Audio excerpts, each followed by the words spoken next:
وَلَوْ أَنَّهُمْ أَقَامُوا التَّوْرَاةَ، اور اگر وہ تورات قائم کرتے. قائم کرنے کا کیا مطلب ہے؟ جیسے آپ نے سنا ہوگا کہ اسلامی نظام قائم کرو، اس طرح کی باتیں بہت ہوتی رہتی نا. تو قائم کرنے سے مراد کیا ہوتا ہے؟ کسی عدالت میں قائم کرو یا کسی اور جگہ پر اپنے اوپر. جب ہم دین قائم کرنے کی بات کرتے ہیں تو اس کی ابتدا اپنی ذات سے ہونی چاہیے. تو اگر اہل کتاب یہود و نصارہ تورات اور انجیل کو قائم کرتے، قائم کرنے میں سب سے پہلے اس کتاب کے جو اوامر ہیں، اوامر کس کو کہتے ہیں؟ حکم، کہ یہ کرو، اور نواہی یعنی جس چیز سے روکا گیا اس سے رکو. اگر اوامر اور نواہی کی پابندی کرتے، یعنی سب سے پہلی چیز کیا؟ اوامر اور نواہی کی پابندی کرنا. اقامت تورات اور انجیل سے مراد نمبر 1 ان کے اندر جو احکام آئے ہیں اور جن چیزوں سے روکا گیا ہے ان کی پابندی کرنا، اور نمبر 2 جو احکام دیے گئے ان کے مطابق عمل کرنا. وَلَوْ أَنَّهُمْ أَقَامُوا التَّوْرَاةَ، اگر وہ تورات قائم کرتے یعنی تورات کے احکام کے مطابق عمل کرتے، اپنی خواہشات کے مطابق نہیں، اور اہل انجیل انجیل کے مطابق. وَمَا أُنزِلَ إِلَيْهِمْ، اور جو نازل کیا گیا ان کی طرف، وہ کیا ہے؟ قرآن کریم. مِن ربہم، ان کے رب کی طرف سے، کیونکہ پیچھے آ چکا ہے نا کہ یا اہل الکتاب ہم نے آپ کی طرف نور نازل کیا ہے. انزلنا الیکم نورا مبینہ، پیچھے آپ پڑھ چکے. تو ما انزل الیہم، ہم کون ہے یہاں؟ یہود و نصارہ ہی ہیں. یہود و نصارہ کی طرف ہم نے جو بھی نازل کیا ان کے رب کی طرف سے، یعنی قرآن کی شکل میں. اور سورۃ آل عمران کے شروع میں بھی آ چکا ہے نا، وَأَنزَلَ التَّوْرَاةَ وَالْإِنجِيلَ مِن قَبْلُ هُدًى لِّلنَّاسِ وَأَنزَلَ الْفُرْقَانَ، یعنی تورات اور انجیل کے ساتھ ساتھ فرقان کا ذکر بھی وہاں موجود ہے. تو اس کا نتیجہ کیا پاتے؟ لَأَكَلُوا مِن فَوْقِهِمْ، وہ اپنے اوپر سے بھی کھاتے، وَمِن تَحْتِ أَرْجُلِهِمْ، اور اپنے پاؤں کے نیچے سے بھی کھاتے. فوق پیچھے آپ پڑھ چکے ہیں، ارجل رجل کی جمع ہے، پاؤں. اپنے پاؤں کے نیچے سے، تحت نیچے کو کہتے ہیں. اوپر سے کیا کھاتے اور نیچے سے کیا کھاتے؟ اوپر سے مراد کیا ہے؟ آسمان سے جیسے بارش اترتی اور زمین اس بارش کے بعد جو کچھ اگاتی، ایک معنی تو یہ. اسی طرح اوپر سے کھاتے ہیں ہم کیا؟ جو پھل درختوں پہ لگتے ہیں یا نہیں، یا حلال پرندے جو اڑتے ہیں آپ کے اوپر. اور نیچے سے کیا کھاتے ہیں؟ جیسے سمندر سے مچھلیاں، یا جو پودے یا پھل سبزی زمین کے اوپر لگتے ہیں، جیسے پالک وغیرہ یا اور اس طرح کی چیزیں جو زمین پہ پھیلتی ہیں، سبزیاں وغیرہ، ان کی طرف بھی اشارہ ہے.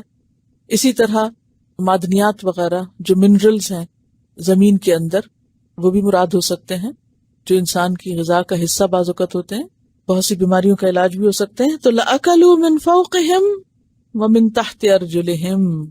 پھر فوقہم سے مراد ظاہری نعمتیں اور تحت ارجلہم مخفی نعمتیں. اصل میں بتانا یہاں یہ مقصود ہے کہ پھر تم پر ہر طرح کی نعمتیں عام ہو جاتی، جیسے کہ سورۃ الاعراف آیت 96 میں آتا ہے وَلَوْ أَنَّ أَهْلَ الْقُرَىٰ آمَنُوا وَاتَّقَوْا لَفَتَحْنَا عَلَيْهِمْ بَرَكَاتٍ مِّنَ السَّمَاءِ وَالْأَرْضِ. کیا معنی ہے اس کا؟ آیت 96 ہے سورۃ الاعراف کی. تو فرمایا کہ اگر وہ اللہ کی اطاعت کرتے تو زمین و آسمان کے خزانے ان کے لیے کھول دیے جاتے. منہم امت مقتصدہ، ان میں سے ایک معتدل گروہ ہے. امت کا کیا معنی ہے؟ امت کے کئی معنی ہیں نا، پیچھے آپ پڑھ چکے ہیں. کیا کیا؟ امت امام کے معنوں میں بھی ہے، گروہ کے معنوں میں بھی، زمان، طریقہ. تو امتن گروہ ہے یہاں. مقتصدتن اعتدال پر قائم. مقتصد اقتصاد سے ہے، اقتصاد کا لفظ نا قاف صاد دال سے قصد. منہم امت مقتصدہ، ان میں سے ایک گروہ اعتدال پر قائم ہے. اور جیسے سورۃ فاطر میں مسلمانوں کے بارے میں آتا نا فمنہم ظالم لنفسہ ومنہم مقتصد ومنہم سابق بالخیرات باذن اللہ. تو انسانوں میں مختلف طرح کے گروہ ہوتے ہیں، تو ان میں بھی کچھ لوگ افراط اور تفریط سے پاک ہیں، معتدل ہیں. لیکن وَكَثِيرٌ مِّنْهُمْ، اور بہت سے ان میں سے، ساء ما یعملون، کتنے برے کام کرتے ہیں، بہت برے کام کرتے ہیں۔ ساء کا لفظ کس سے؟ سوء سے۔ سورۃ الاعراف آیت 159 میں بھی فرمایا یہود کے بارے میں، وَمِن قَوْمِ مُوسَىٰ أُمَّةٌ يَهْدُونَ بِالْحَقِّ وَبِهِ يَعْدِلُونَ، کہ موسیٰ علیہ السلام کی قوم میں ایک گروہ ایسا ہے جو حق کے ساتھ ہدایت دیتا ہے اور اسی کے ساتھ وہ انصاف کرتا ہے، عدل کرتا ہے۔ نصارہ کے بارے میں فرمایا سورۃ الحدید آیت 27، فَآتَيْنَا الَّذِينَ آمَنُوا مِنْهُمْ أَجْرَهُمْ وَكَثِيرٌ مِّنْهُمْ فَاسِقُونَ، کہ ان میں سے جو ایمان لائے ان کو ان کا اجر ہم نے دے دیا، اور ان میں سے اکثریت یا بہت سے لوگ جو ہیں وہ فاسق ہیں۔ وَكَثِيرٌ مِّنْهُمْ سَاءَ مَا يَعْمَلُونَ۔ تو خلاصہ کیا آیت کا؟ ان کی مثال سے اپنے لیے آپ نے کیا سبق سیکھا؟ کتنی بڑی خوشخبری ہے اس آیت میں، ہے نا؟ کیا کہ اگر کتابوں کے ماننے والے جو کچھ کتابوں میں لکھا ہے اس کی پابندی کریں، جو کرنے کو کہا گیا ہے وہ کریں، اللہ کی فرما برداری کریں، تو اللہ تعالیٰ ان کے لیے دنیا کے رزق کے دروازے بھی کھول دے گا، اور صرف ایک طرف سے نہیں، دو طرف سے، اوپر سے بھی اور نیچے سے بھی۔ جیسے آپ دیکھیں کہ جب عذاب آیا تھا حضرت نوح علیہ السلام کی قوم پر، تو پانی کہاں سے نکلا تھا؟ زمین سے بھی اور اوپر سے بھی۔ اسی طرح کٹرینا کا جو حادثہ ہوا ہے تو اس کی تصویریں اگر آپ لوگوں نے دیکھی ہوں تو آپ نے دیکھا ہوگا کہ بادلوں کی جو تصویر ہے جو کہ برسے وہاں، اور 12 فیٹ پانی جو ہے وہ کھڑا ہوا، اور پھر زمین سے بھی پانی نکل آیا اور لیکس بھی ساتھ شامل ہو گئی، تو اوپر نیچے برابر ہو گیا۔ تو نوح علیہ السلام کی قوم کے ساتھ جو کچھ ہوا اس کی یاد دلانے والا تھا وہ ایک چھوٹا سا حادثہ۔ وہ تو خیر ساری زمین پر ہوا تھا، لیکن یہ زمین کے ایک حصے پر کہ اوپر سے آسمان بھی برس رہا ہے اور نیچے سے زمین بھی اپنا پانی ابل رہی ہے، تو یہ عذاب کی قسم ہے۔ اور اسی طرح نعمتوں کی قسم بھی کیا ہوتی ہے کہ پھر اللہ تعالیٰ اتنا دیتا ہے کہ انسان سنبھال نہیں سکتا، اوپر سے بھی آتا ہے اور نیچے سے بھی، دو طرفہ طور پر۔ قوم لوط کے ساتھ کیا ہوا تھا، یعنی پانی کا عذاب بھی تھا اور ساتھ ہی آگ کا بھی اور پتھروں کا بھی اور ہر چیز کا۔ تو اللہ تعالیٰ ہم سب کو محفوظ رکھے۔ اور دیکھیے آپ کے آن کی آن میں، منٹس کے اندر، یعنی انسان کتنا بے بس اور کتنا کمزور ہے۔ تو بات یہ ہے کہ انہوں نے کبھی سوچا بھی نہیں ہوگا کہ ایک دن کے اندر اس طرح زمین اور آسمان کا رنگ بدل جائے گا۔ ہم سب کیا سوچ کر مطمئن رہتے ہیں؟ نبی صلی اللہ علیہ وسلم کے بارے میں آتا ہے کہ جب تیز ہوا چلتی تھی یا بادل آتے تھے تو آپ فوراً مسجد کی طرف جاتے تھے کہ کہیں اس میں عذاب نہ ہو۔ تو بہرحال یہ بات ایک یقینی بات ہے کہ انسان اگر اپنے گناہوں کی معافی مانگتا رہے، اللہ کے احکام کی پابندی کرتا رہے، تو اللہ تعالیٰ دنیا کی مشکلات کو بھی دور کرتے ہیں۔ جیسے کہ سورۃ نوح میں آتا ہے کہ نوح علیہ السلام نے اپنی قوم کو کیا کہا؟